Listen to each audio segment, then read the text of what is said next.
Welcome to the PD Pet Care Vlogs. I'm Dr. Cath Watson, and today I'd like to give you a few tips for those of you with pets who are really struggling with fireworks season, but also it'll help a wee bit with things like thunder.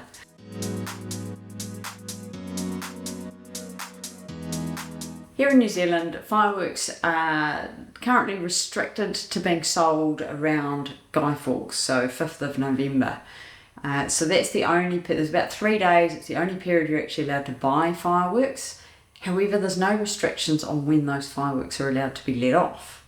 So although most of them do tend to get let off around Guy Fawkes weekend, so the 5th of November, they can also be let off around New Year's and occasionally at other times of year as well, celebrating people's birthdays or who knows what. So it's good to have some strategies in place to be able to help your pets cope, particularly for those who haven't been well socialised with loud noises or just have a genuine fear or phobia of those dazzling bright lights and big banging noises.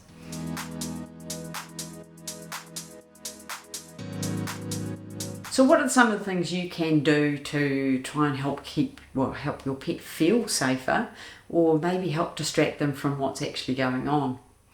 So first thing I'm going to say, if you have got a cat or a dog or any other pet that during loud noises is doing its self-damage, is damaging property, is trying to escape, and is generally massively overreacting to the sounds and the sights that happen through fireworks season, please go and seek advice from your veterinarian.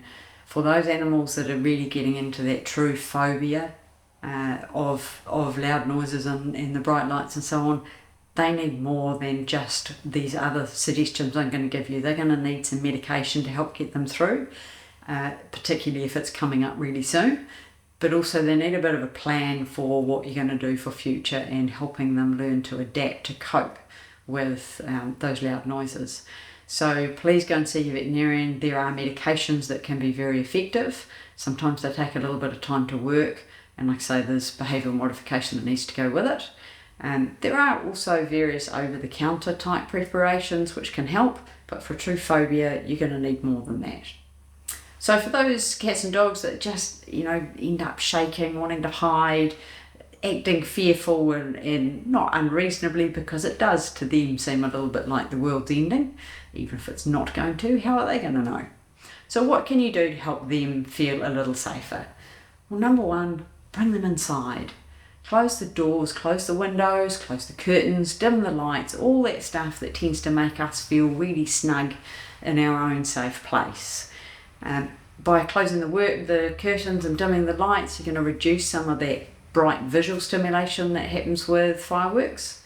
So not only cats and dogs you're wanting to bring inside, but also those small pets that maybe live outside, things like rabbits and guinea pigs, sometimes even birds. It's a pretty unusual experience for them to be seeing these bright lights and loud noises going off well after dark. So once they're inside, close the windows, close the curtains, dim the lights. Try playing some music or leaving the TV on, some of those familiar sounds that they, particularly cats and dogs that would normally be inside, they'd normally be used to hearing. Or perhaps if they're not, even just having some white noise going, just to try and provide some background sound that maybe drowns out some of the other big bangs and so on that are happening out there. If you want to have a look around, there actually is some pet-specific music and TV that you can potentially put on, which maybe will work better than just general. You also want to have a look around and remove any items that perhaps they could injure themselves if they do get a really big fright and want to go running for cover somewhere.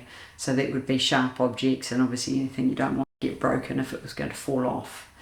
Providing them somewhere to hide, that might be just a bed that they would normally use, maybe a crate, using cardboard boxes and just nesting them together so that there's a nice kind of soundproof but also small space for them to hide into.